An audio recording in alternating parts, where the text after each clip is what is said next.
So what are the risks of egg freezing? As a procedure itself is not a huge deal. I mean, you do have to give yourself daily injections. You do have to come to get monitored and do sonograms and blood draws. So it takes some effort, okay? If you have lots of eggs and you're young, you're high risk of hyperstimulation syndrome, but we can mitigate that risk these days by the way we trigger you and give you other medications and the amount of medication we give you and so forth, so we can really lower that risk. So the other risks are going to be, you may be freezing eggs that you never needed to freeze. Maybe that's going to be your future situation where you never needed them.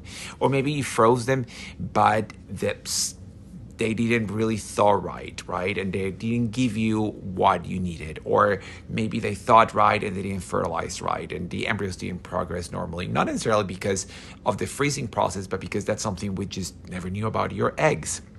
Or maybe you did everything right and you just didn't get a baby from that. So there's many things that have to go through the thought process for you to decide if egg freezing is right for you or not.